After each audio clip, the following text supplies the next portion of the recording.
Bonjour tout le monde. Dans cette vidéo, on va parler de la drépanocytose. C'est une anémie hémolytique congénitale due à une anomalie de l'hémoglobine. Dans les précédentes vidéos, on a déjà parlé de l'hémolyse physiologique, l'hémolyse pathologique, les causes de l'hémolyse pathologique. Les causes de l'hémolyse pathologique qui peut être d'origine corpusculaire ou bien extracorpusculaire. Corpusculaire, généralement, c'est des problèmes qui sont congénitaux. C'est des problèmes congénitaux, donc soit anomalie de l'hémoglobine, soit une anomalie de la membrane, soit un déficit enzymatique. C'est un problème de l'indiconstitution de globules rouges. Pour l'hémoglobine, on a soit un problème qui est qualitatif, soit un problème qui est quantitatif.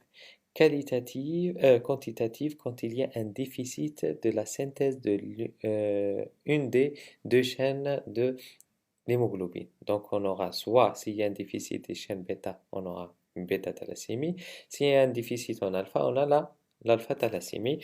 On a vu donc les différentes manifestations cliniques, complications cliniques biologiques et complications, et comment traiter les bêta-thalassémies en détaillant la forme majeure ou la maladie de Colli. Il y a la forme intermédiaire et bien sûr la forme hétérozygote qui est asymptomatique.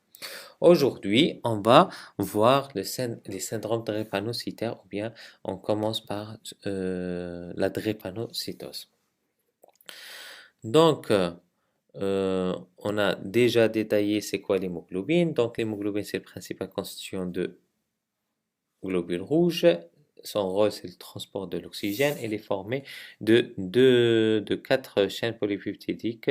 euh, donc, deux paires de chaînes d'hémoglobine, de chaînes de globine polypeptidiques identiques. Donc, soit deux chaînes alpha et deux chaînes non alpha. Pour la synthèse, donc chaîne alpha, dès la vie fœtale, on a de la chaîne alpha qui est synthétisée. Pour les chaînes non alpha, il y a à la vie fœtale, il y a les chaînes gamma qui sont synthétisées. Après la naissance, il y a les chaînes bêta qui prennent le relais. Donc, il y a diminution des chaînes gamma et c'est les chaînes bêta qui prennent le relais. Donc, dans la vie fœtale, on a deux alpha et deux gamma qui donnent l'hémoglobine F.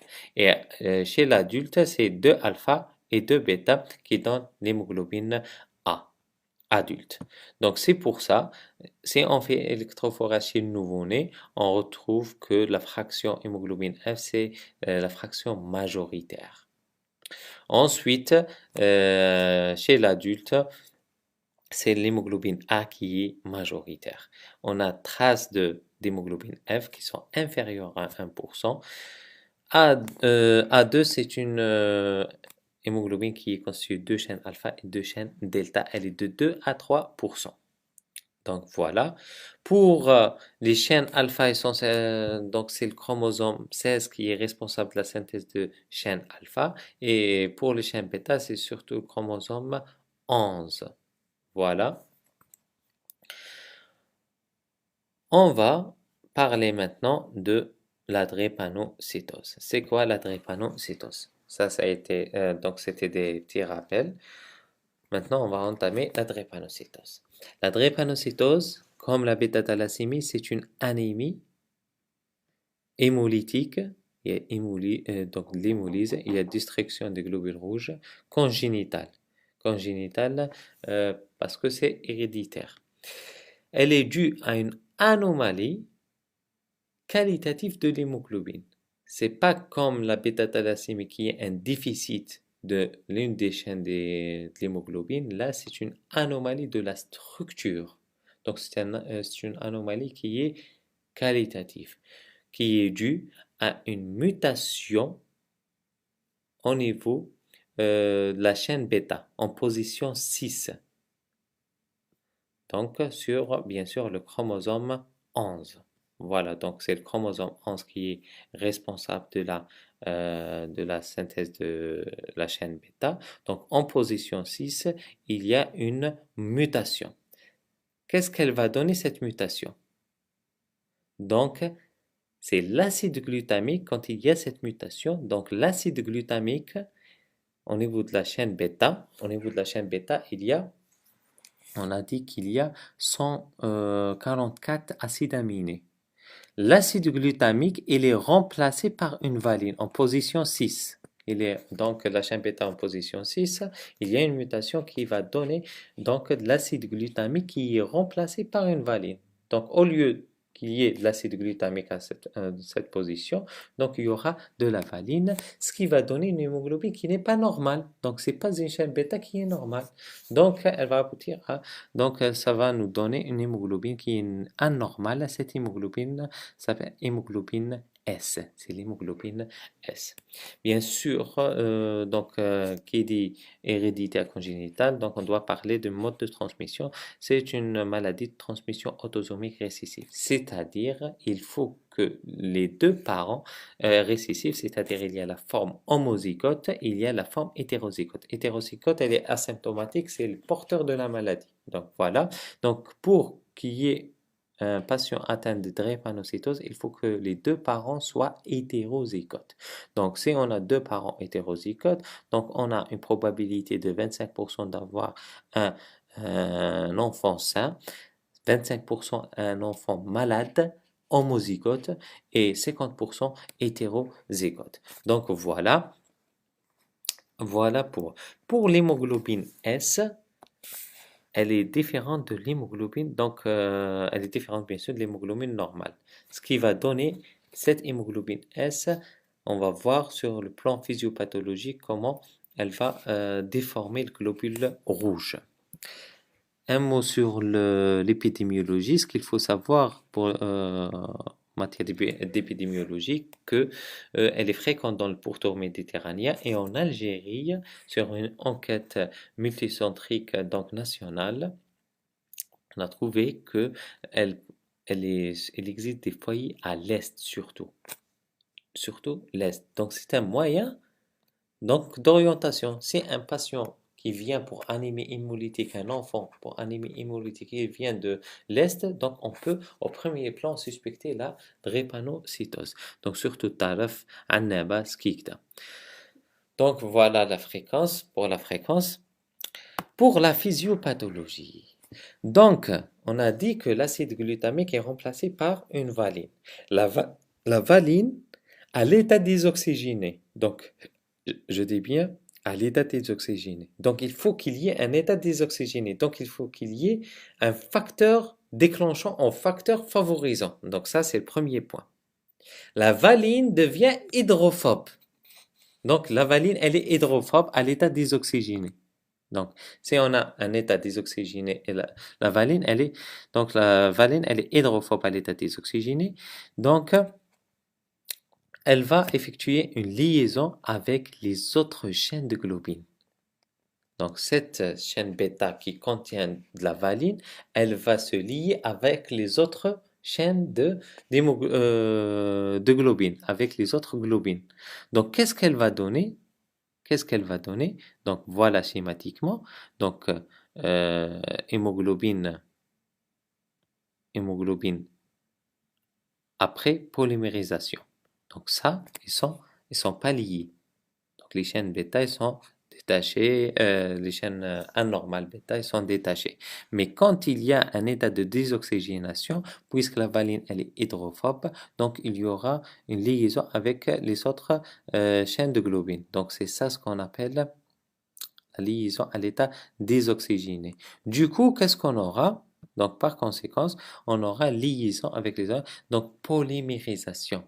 Donc, polymérisation et gélification de l'hémoglobine. Il y aura une polymérisation, donc modification spatiale de l'hémoglobine. Et on a vu, ça c'est schématiquement la forme de l'hémoglobine spatiale. Donc, il y aura une modification de la configuration. Du coup, il y aura une falciformation, donc formation en faucille. L'hémoglobine, elle va se former en forme de faucille qui va déformer globules rouges et donner des globules rouges en faucille.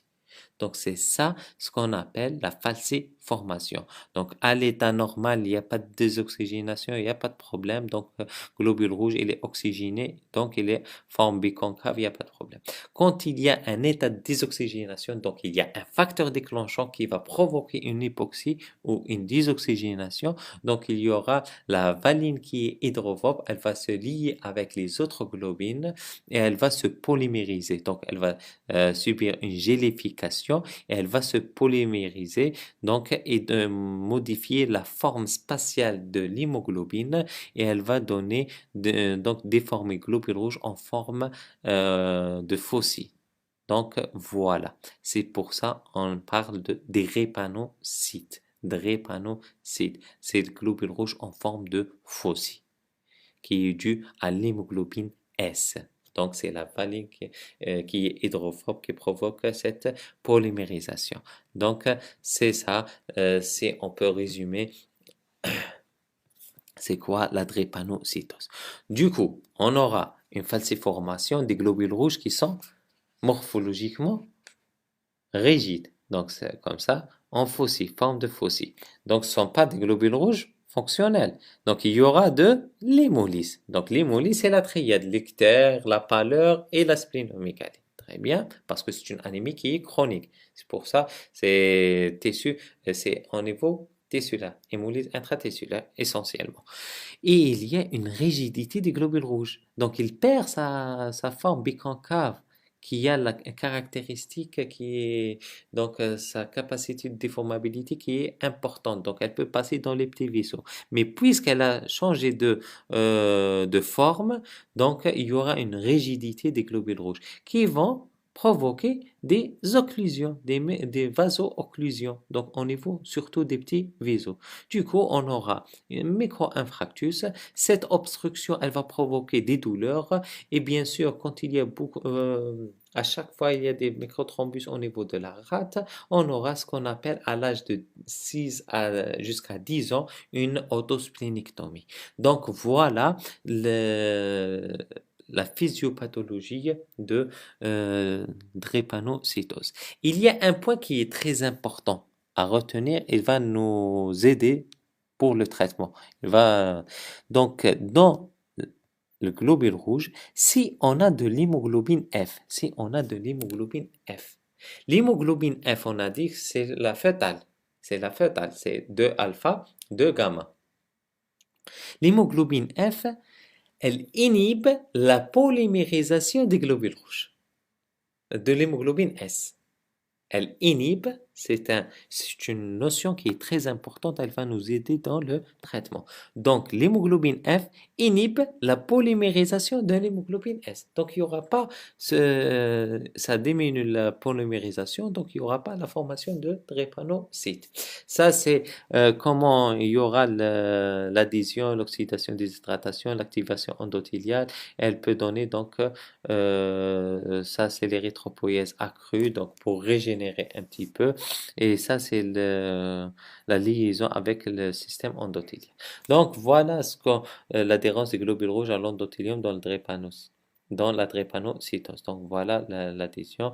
Et quand il y a, bien sûr, une anémie, une hémolyse excessive, donc il y aura une érythropoïèse pour compenser le déficit. On a dit à l'état désoxygéné. Donc, il faut qu'il y ait des facteurs favorisants. Donc, quels sont les facteurs favorisants? Donc, c'est les états d'hypoxie, essentiellement les infections, augmentation de la fièvre, l'anesthésie générale, donc c'est un état d'hypoxie, l'altitude, diminution de l'oxygène, donc désoxygénation, effort prolongé, donc déshydratation, qui est des déshydratations, donc on a besoin plus d'oxygène, cours à pied, course à pied, insuffisance respiratoire, les états de déshydratation comme forte chaleur, effort prolongé, l'infection avec fièvre, l'état de stress oxydatif, donc voilà, stress, etc. Donc, on reprend, on a cette mutation qui va remplacer la position 6 de la chaîne bêta sur le chromosome 11. Donc, il y a l'acide glutamique qui est remplacé par une valine. Donc, il y a la formation d'une hémoglobine qui est anormale. En cas de baisse de la pression de l'O2, donc augmentation, une acidose, augmentation de la température, déshydratation, etc. Qu'est-ce qu'on aura? Valine, elle sera, donc elle est hydrophobe, donc elle va se lier aux autres globines, donc il y aura une polymérisation de l'hémoglobine S qui est insoluble. Du coup, il y a une diminution de l'hémoglobine S donc, pour l'affinité. On a dit que l'hémoglobine F, elle inhibe cette polymérisation. Mais si on a la polymérisation, donc les conséquences ce sont donc augmentation de la perméabilité de la membrane, donc déshydratation, concentration hémoglobine S, donc ça entretient ce mécanisme et ça entretient la polymérisation. Donc diminution de la déformabilité, donc une vaso-occlusion, donc adhésion cellulaire après l'hyperviscosité et ça donne des vaso-occlusions, des micro-infarctus et des douleurs. Une rigidification, donc rupture et fragmentation globules rouges, donc hémolyse et altération de la membrane de globules rouges. Donc ça, c'est les mécanismes physiopathologiques et tout ce qui est en bleu, c'est les facteurs favorisants. On passe à la clinique. Donc on a compris, j'espère que vous avez compris la physiopathologie. Maintenant, on va entamer la clinique. Donc, on a dit que l'hémoglobine F, elle protège contre la polymérisation. On a de l'hémoglobine F qui va persister après la naissance jusqu'à 6e mois. Donc, la date d'apparition, c'est entre 6 mois à 1 année. Voilà. Donc, ça, c'est la date d'apparition, c'est entre 6e à 11 à 1 année. 6e à 1 année. Les signes cliniques, donc, il y a à l'état de base, donc, c'est une anémie hémolytique chronique. Donc, il y a une triade hémolytique. Il y a la pâleur, l'ictare et la splénomégalie. Mais, puisqu'il y a des micro-infarctus, après donc 6 à 7 ans, il y aura ce qu'on appelle l'autosplénictomie par infarcissement ischémique. Donc c'est les microthrombus. À chaque fois, ils passent au niveau de la rate, il y aura une autosplénictomie. Donc à partir de 6 à 10 ans, il y a disparition de la rate. C'est une particularité de la drépanocytose homozygote SS. Voilà. Et il n'y a pas de retard staturo-pondéral. Au stade des complications, c'est surtout les crises douloureuses et les infections. Ça, c'est les complications aiguës. C'est les infections parce que les patients, il y a le micro-infarctus, donc la splénie, donc le patient va développer des infections. Et les autres complications, c'est les micro-infarctus à chaque état de désoxygénation, donc c'est les crises douloureuses. Au stade des complications chroniques, c'est l'ulcère de jambe, donc c'est la complication de l'hémolyse, lithiase, c'est complication de l'hémolyse chronique, nécrose osseuse, donc c'est les complications dégénératives de la osseuse, rétinopathie, donc moi, je préfère de décrire la symptomatologie selon l'âge. Donc, entre 6 à 18 mois, il y a la triade hémolytique complète, pâleur, ictère, splénomégalie. Quelles sont les complications? Donc, c'est des signes cliniques et des complications en fonction de la tranche d'âge. Chez l'enfant, donc jusqu'à 18 mois, jusqu'à 5 ans, donc c'est surtout les infections récurrentes et les syndromes douloureux, syndrome main-pied, donc des douleurs au niveau des deux mains et au niveau de pieds. Donc c'est les crises douloureuses des extrémités. Voilà. Et les douleurs abdominales, parfois syndrome thoracique. Et on a à partir de 5 à 15 ans, c'est la pâleur ictère, la splénomégalie qui disparaît après 6 ans. C'est la particularité de la drépanocytose. Et comme complication, c'est surtout les crises vaso-occlusives. On a des douleurs osseuses à répétition, le priapisme, c'est-à-dire thrombose au niveau génital. Donc, ça va donner des érections douloureuses, donc par thrombose.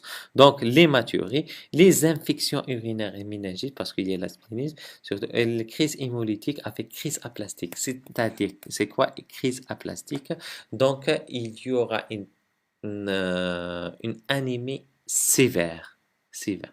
Donc, en cas d'infection, surtout par parvovirus. Quand il y a une infection virale, ça aggrave l'anémie jusqu'à une anémie sévère. Donc, ça, c'est les complications 5 à 15 ans.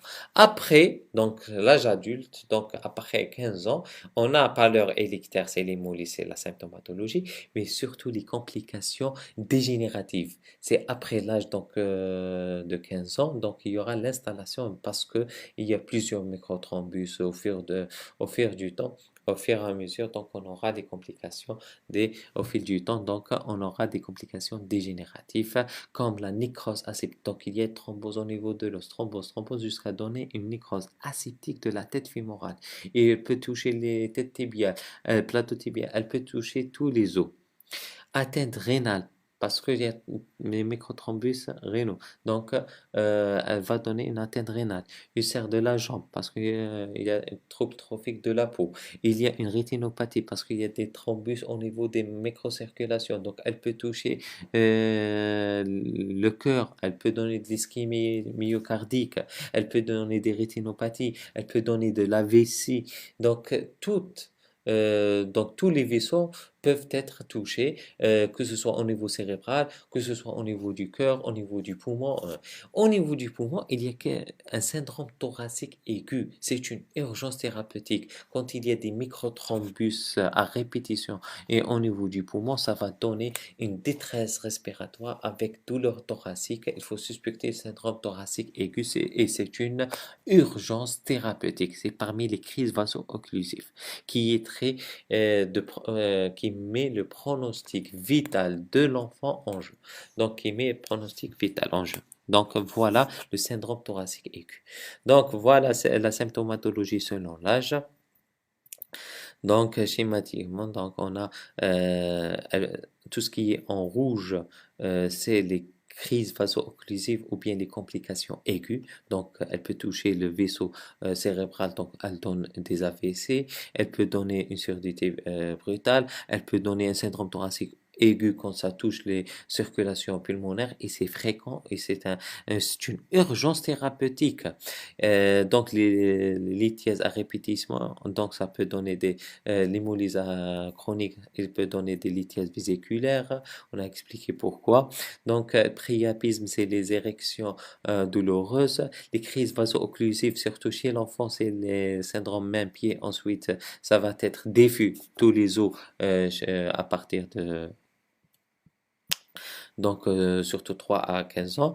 Ensuite, on a les infections par asplénie fonctionnelle parce qu'il y a la rate, il y aura l'autosplénictomie et l'hémolyse. Donc, la fonction de la rate ne va pas s'effectuer d'une façon optimale. Donc, il y aura les infections à répétition.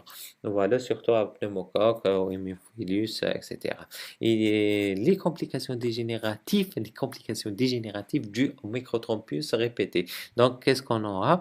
Rétinopathie qui peut toucher les deux yeux, donc obstruction oropharyngée, donc l'hypertension, l'HTP, elle peut toucher le cœur, c'est les cardiopathies drépanocytaires, la néphropathie quand ça touche les reins, bien sûr l'hémolyse, qui dit l'hémolyse, donc il y a libération du fer, on transfuse donc on surcharge en fer, donc surcharge, mais elle est moins importante que la bêta-thalassémie, parce que la principale complication bêta-thalassémie, c'est l'hémochromatose et surcharge en fer, parce qu'il y a également, parce que transfusion, on a besoin beaucoup de transfusion, et deuxième des choses, il y a augmentation de l'absorption du fer. Mais dans la drépanocytose, on aura moins de transfusion et on fait les échanges. On va voir c'est quoi les échanges. Donc, il y a moins de risque d'avoir hémochromatose, mais le risque existe toujours.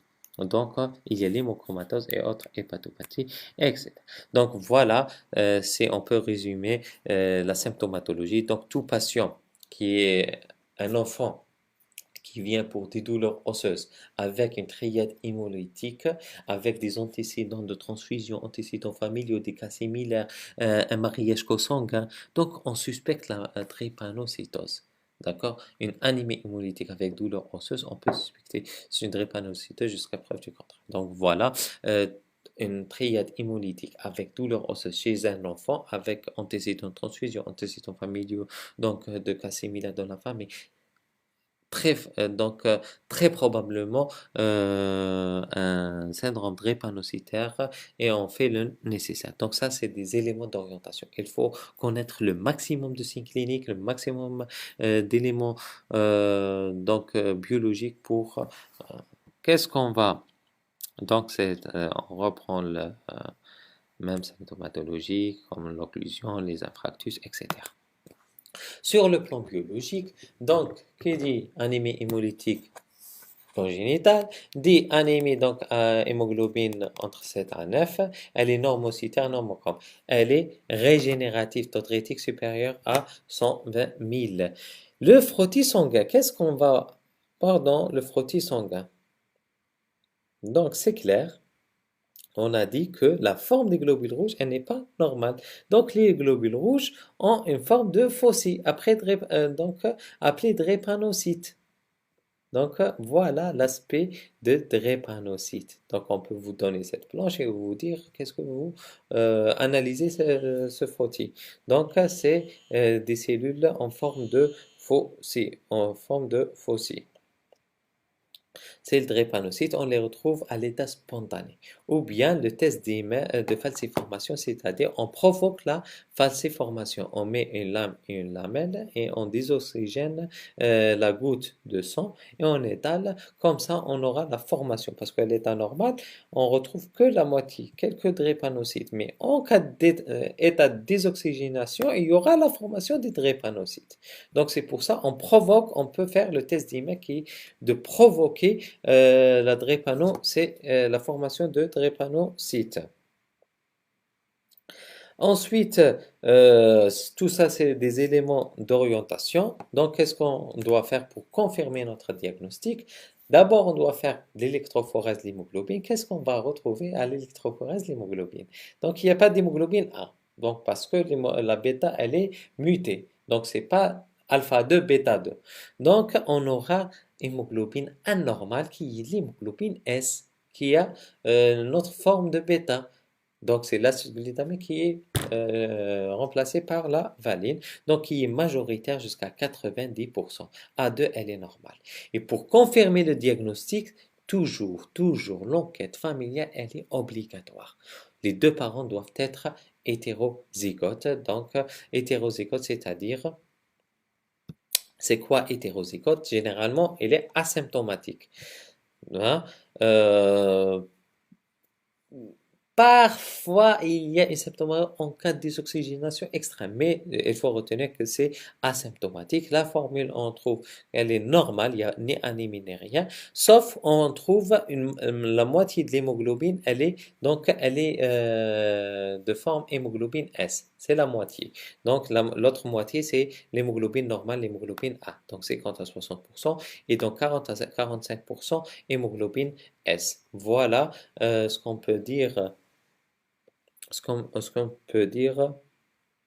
sur la drépanocytose hétérozygote. Donc, les deux parents doivent avoir ce profil. Donc, pour les formes cliniques, donc on a soit la forme hétérozygote qu'on vient de la voir. Ensuite, on a la drépanocytose homozygote, c'est la plus fréquente. SS, donc il y a mutation premier gène, deuxième gène. Les deux allèles ont une atteinte au niveau de la chaîne bêta, donc donnant l'hémoglobine S. Donc, premier, donc les deux parents sont hétérozygotes. Quand il y a une double hétérozygosie, c'est-à-dire un père qui est drépanocytaire hétérozygote et la mère, elle est bêta-thalle hétérozygote, qu'est-ce qu'on aura? Allèle d'ADN qui est S et l'autre allèle, elle est bêta-thalassémique. Donc, sur allèle, on a un déficit de la synthèse de bêta et sur l'autre, c'est la formation d'hémoglobine S, ce qu'on appelle le syndrome S-bêta, double hétérozygosie. Elle devient symptomatique. C'est pour ça l'enquête, elle est importante pour connaître est-ce que c'est SS, est-ce que c'est S-bêta ou bien c'est SC. SC, c'est une autre forme d'hémoglobinopathie. C, on a dit que la drépanocytose, c'est la formation d'hémoglobine S. Il y a une autre mutation qui peut donner de l'hémoglobine C. c'est une autre pathologie, on appelle ça l'hémoglobinose, c'est une autre forme d'anomalie d'hémoglobine qualitative. L'hémoglobinose, mais elle est moins symptomatique que l'hémoglobine S. C'est pour ça on parle beaucoup plus de la drépanocytose qui est la plus fréquente et la plus symptomatique. Quand il y a association d'une anomalie la première allèle, on a un problème de S et deuxième, on a un problème de C. Donc, on aura le SC. Il y a donc les doubles hétérozygoties peuvent exister. Donc, S-bêta, c'est la plus fréquente. Nous, ce qui nous intéresse, c'est le SS. Ce qui nous intéresse dans l'hémoglobinopathie, ce qu'il faut retenir, c'est la bêta-thalassémie. Ça, c'est anomalie quantitative. Et dans les anomalies qualitatives, SS, SS et les S-bêta. C'est ça les plus importants. Donc, en résumant donc les formes cliniques, il y a la drépanocytose hétérozygote, il y a les syndromes drépanocytaires. Si on vous dit quels sont les syndromes drépanocytaires, vous répondez soit la drépanocytose SS, soit les formes hétérozygotes composites, ou bien les doubles hétérozygotes. Donc, il y a un problème des deux allèles, mais des problèmes qui sont différents. C'est pas SS ou bêta-bêta, non, non, c'est un problème S et un problème. Si on a S-bêta, comme l'anémie mixte, donc on a un peu de symptomatologie de la drépanocytose et on a un peu de la symptomatologie de la bêta-thalassémie. Quelle est la particularité? Donc là, syndrome drépanocytaire, vous répondez drépanocytose SS aux formes hétérozygotes composites. Donc il y a S-bêta, SC ou les autres formes. Donc, on a vu déjà le hein, S-bêta, particularité S-bêta.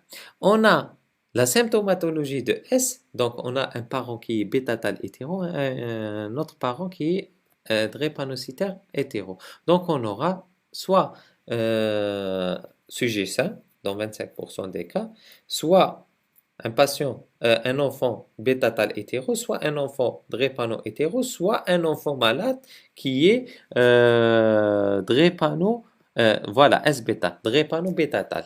Donc on aura de la symptomatologie, donc de la bêta-tal, donc une déformation, quelques déformations, il y a la triade hémolytique. La particularité de la S-bêta, c'est que la splénomégalie persiste. La splénomégalie persiste. Il n'y aura pas d'autosplénectomie. On a moins de douleurs osseuses.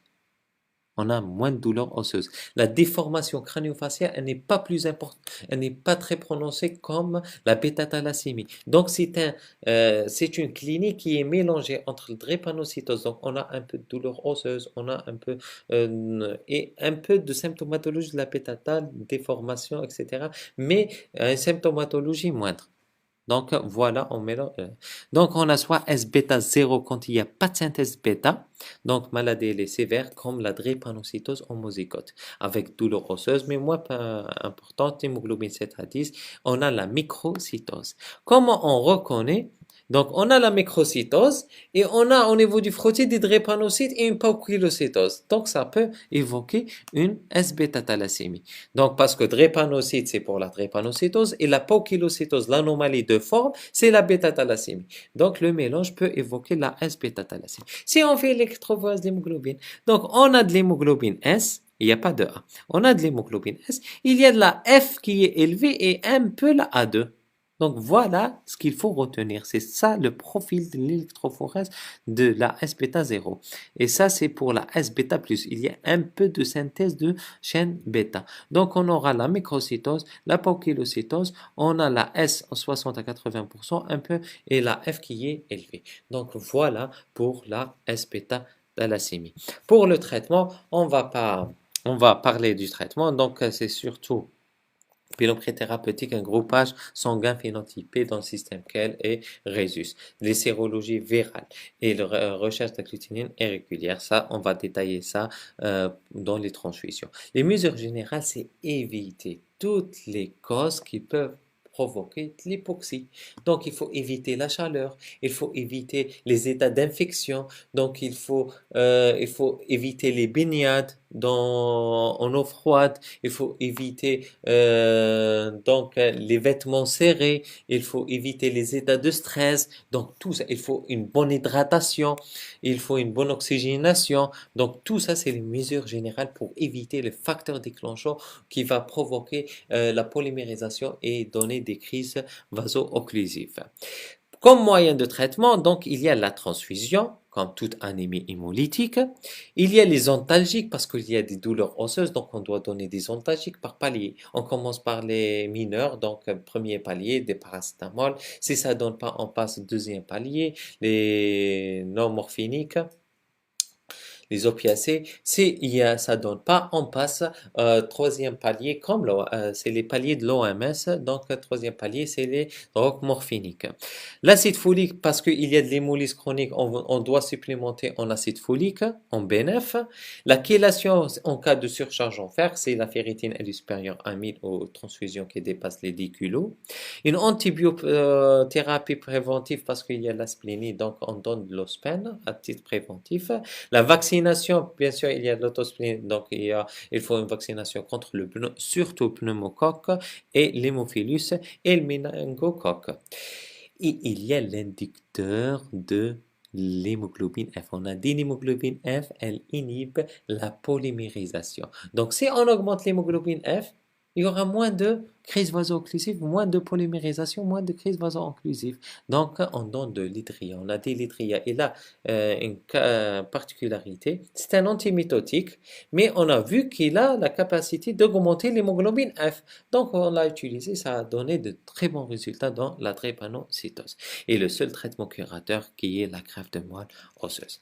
La particularité, donc ça, c'est lutter contre la douleur pour le traitement symptomatique des crises. Si on a un patient qui vient pour crise vaso-occlusive, on donne de l'hygiène de vie. Donc, on le met dans une chambre qui est réchauffée, on hyperhydrate, on donne du sérum salé, bicarbonaté, on oxygène le patient, une lunette d'oxygène, on donne des antalgiques. On donne première antalgique paracétamol. Ça donne pas, on passe au deuxième palier. Ça donne pas, on passe au troisième palier. Le patient, il souffre toujours. Donc, on passe par les trois paliers. On hydrate, les mesures d'hygiène, on donne tout. Mais au bout de 24-48 heures, le patient, il souffre de douleur. Donc, on doit faire ce qu'on appelle l'échange transfusionnel. Donc ça, c'est la particularité du traitement. Donc c'est les transfusions. Donc transfusion, on a soit des transfusions qui sont ponctuelles. Le patient, il vient pour crise aplastique. On a dit une anémie sévère qui est inférieure à 6. On transfuse. Voilà. Si le patient, il vient pour crise vaso-occlusive, donc il a déjà, on a dit que l'hyperviscosité, elle est augmentée. C'est de l'hémoglobine S, donc des globules rouges qui sont en excès. Mais ils sont de mauvaise qualité. Si on rajoute une transfusion, on va augmenter l'hyperviscosité. Donc, qu'est-ce qu'on va faire? On va faire ce qu'on appelle échange transfusionnel. On, on enlève l'hémoglobine S et on va donner du sang normal. Donc ça, c'est échange transfusionnel. C'est pas une transfusion standard. Standard au ponctuel, c'est en cas de vraiment une anémie très sévère, 5. On peut pas soustraire du sang à un patient qui a 5 grammes d'hémoglobine ou 6. Donc, on doit rajouter du sang. Mais quand le patient, il est à 9 ou 10, mais il a des crises vaso-occlusives, donc on doit diminuer la charge en hémoglobine S. Il est à 90%. On le rend à 40%. On le rend hétérozygote. Vous avez compris? J'espère que vous avez compris le message. Donc, on fait un échange transfusionnel. Il y a différents types d'échanges transfusionnels. Soit échange transfusionnel, donc ponctuel. Donc, voilà. Donc, le message, c'est ne jamais dépasser 10 à 11 pour éviter l'hyperviscosité. Donc, il y a la transfusion ponctuelle, donc par des globulaires phénotypés, filtrés. Il faut que ça soit les mêmes parce que c'est des polytransfusés. Donc, pour éviter les problèmes d'immunisation. Donc, voilà. Les échanges transfusionnels, c'est remplacer les hémacées drépanocytes par des hémacées contenant de l'hémoglobine normale A. Il doit se faire, donc on peut le faire d'une deux manières, soit manuellement, c'est-à-dire on fait saigner, donc on fait une voie, il y a deux voies. Une voie, on commence à faire saigner le patient. D'accord? Il y a des calculs à faire. On doit saigner par exemple 50 cc par kilo et remplacer par 40 cc par kilo. Toujours, il faut faire saigner plus que transfuser. Donc, on fait saigner, premier temps, on fait saigner et on place du sérum salé dans le bras contralatéral pour l'équilibre volumique, pour qu'il n'y ait pas de l'hypotension, autre chose. La moitié, quand on arrive à la moitié de la saignée, on commence la transfusion de l'autre côté. Donc voilà, c'est l'étape manuelle. Donc c'est manuellement. Ou bien par érythraphérèse, c'est un appareil qui est fait, donc on branche le patient avec deux voies différentes. Il est branché à l'appareil. L'appareil, on met l'éculo globulaire. Cet appareil, elle va enlever du sang. Elle va le collecter dans une autre poche qu'elle va être jetée et elle va transfuser du sérum salé, ensuite du culot globulaire. C'est automatisé. Donc voilà, c'est plus confortable l'échange transfusionnel que l'échange manuel. Donc ça, il faut savoir qu'il y a l'échange manuel, l'échange transfusionnel. Et il y a donc transfusion, il y a transfusion ponctuelle, il y a l'échange transfusionnel. Transfusion ponctuelle, c'est en cas d'anémie sévère seulement. L'échange transfusionnel, en cas, il y a l'échange transfusionnel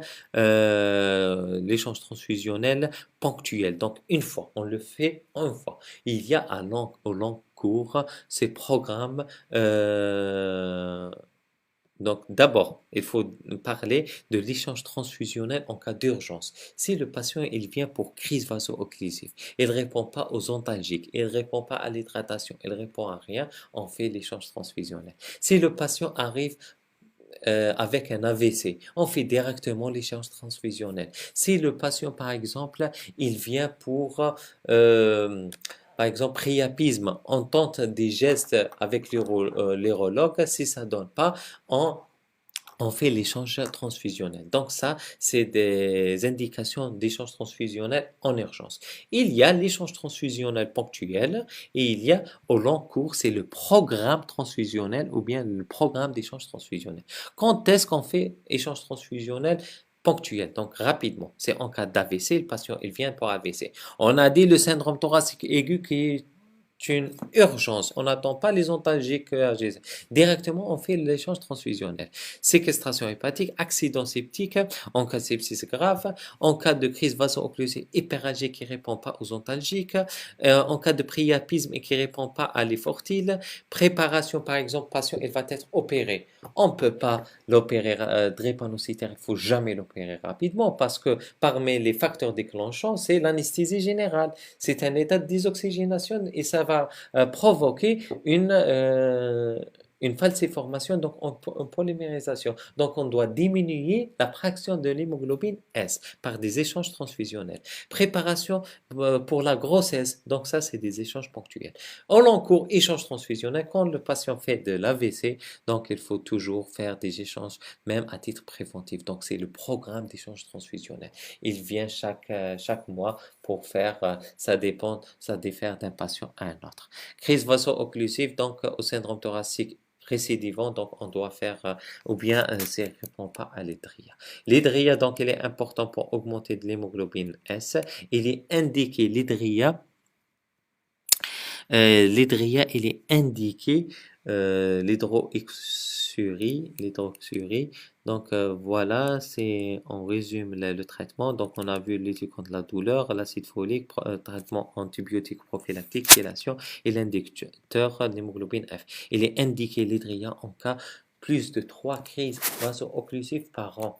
Le patient, il vient pour 3 hospitalisations. C'est on calcule, on reprend le dossier, on voit qu'il a fait plus de 3 crises par an. On commence les drilles. Si il a fait plus de syndrome thoracique par an, on commence les drilles. Donc voilà les principales indications de l'hémoglobine F et ça permet d'améliorer la qualité de vie. Voilà, ça c'est la mesure d'hygiène. Il faut toujours hydrater, éviter l'époxy, les infections par vaccination, etc. Il faut traiter les facteurs déclenchants. Et voilà, donc ça c'est un schéma d'échange transfusionnel automatisé. Donc il y a la première voie, deuxième voie. Donc il y a la transfusion du sang qui est donc ça c'est le ce qu'on injecte patiente, et ça c'est la saignée, donc c'est la poche du sang qui va être jetée, qui contient de l'hémoglobine S, et c'est que les globulaires normaux qui contiennent de l'hémoglobine A. Donc voilà pour l'échange transfusionnel. La surveillance, elle doit être mensuelle, trimestrielle et semestrielle. On doit faire des bilans, donc par exemple la ferritine à la recherche. Donc cliniquement, on doit suivre le développement staturo-pondéral de notre patient. Est-ce qu'il fait des crises ou non? Ça, sur le plan clinique, sur le plan hémogramme, il faut avoir toujours d'hémoglobine qui est entre 9 et 10 donc c'est pas comme, donc on ne doit pas dépasser les 10 grammes. D'accord? Mais tout en permettant une croissance normale. Donc voilà, trimestriel, donc on doit faire des ferritines parce qu'en transfusant dans du fer, il y a de l'hémolyse chronique pour ne pas tomber dans la surcharge en fer. Ici, on a taux de ferritine qui est supérieur à 1000, on commence la chélation. Voilà, du surveillance de la sérologie, puisqu'on donne du produit sanguin, donc il y a un risque de d'immunisation, d'infection virale. Et il y a les RAI, recherche d'agglutinine irrégulière, on va voir ça en détail dans la transfusion. Et il faut rechercher les complications dégénératives, faire un fond d'œil, faire donc des radiographies standards à la recherche d'ostéonécrose, la tête fémorale, tibiale, etc. Si on a douleur, s'il y a signe d'appel, etc. Donc voilà pour la surveillance, que ce soit clinique, biologique ou radiologique, pour détecter les complications. Et le traitement curatif, reste la greffe de moelle osseuse allogénique et la thérapie génique. Traitement préventif, il faut toujours un diagnostic prénatal, information de la famille à risque. Si on a, il faut dépister les hétérozygotes et les informer des risques éventuels. Ben, comme ça, on arrive, donc, on a fait les hémoglobinopathies. J'espère que ça a été clair. Ben, ça et à la prochaine vidéo, Inch'Allah.